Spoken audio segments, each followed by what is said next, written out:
Bonjour, XXe siècle, Saint-Paul-Roux, biographie. En guise de rissole, les tas de foin, pâtés de foie gras, les moulins à vent. Enfin, lorsqu'en application de son idéoréalisme qui confère aux images une véritable autonomie créatrice, il exprime dans une suite roulante de 40 formules inégales en valeur et en goût la réalité surcréée d'un ruisselet qui coule dans la luzerne. Ondes baudriers de la prairie, ondes bébés des pluies d'avril, ondes d'innocence qui passe, ondes petite fille à la poupée, ondes lingots du firmament, ondes fiancée perdant sa missive, ondes pipi de la lune aux mousselines, ondes jouissance du soleil en roue de pan. C'est en raison de telles recherches et de son étrangeté agressive que Saint-Paul-Roux a pu être réclamé par les surréalistes. Soir de brebis.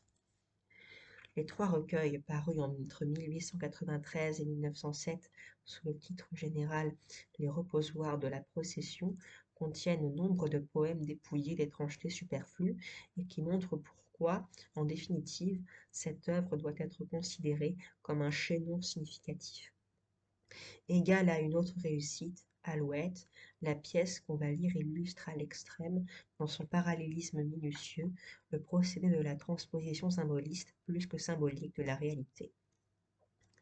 Dès la première partie, en effet, grâce à un système d'images hardies, le berger, le troupeau et la colline ont été déjà spiritualisés. Le passage à la seconde partie devient ainsi comme nécessaire, et la dernière formule, nous ramenant aux êtres réels du tableau initial, dégage l'unité profonde du poème, l'élan, admirablement suggéré, d'une aspiration spirituelle déçue.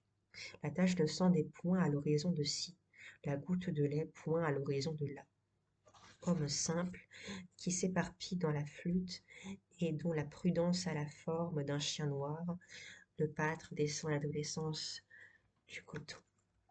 Le suivent ses brebis, avec 2 pampres pour oreilles et 2 grappes pour mamelles.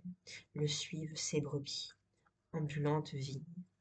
Si pur le troupeau, que ce soir estival il semble neiger sur la plaine enfantinement. Ces menus écrins de vie ont, là-haut, brouté les cassolettes et redescendent de plaie. Mes désirs aussi, stimulés par la flûte de l'espoir et le chien de la foi, montèrent ce matin le coteau du mystère et s'enfurent plus haut que les brebis de mon hameau, les brebis de mon âme. Mais, parmi la prairie des jacinthes, l'odorante étoile incendia les dents avides qui voulaient dégrafer son corsage fertile. C'est pourquoi mon troupeau subtil, à l'heure d'Angelus, rentre en moi-même les flancs désespérés. Les brebis sont au bercail, et l'homme simple va dormir entre sa flûte et son chien noir.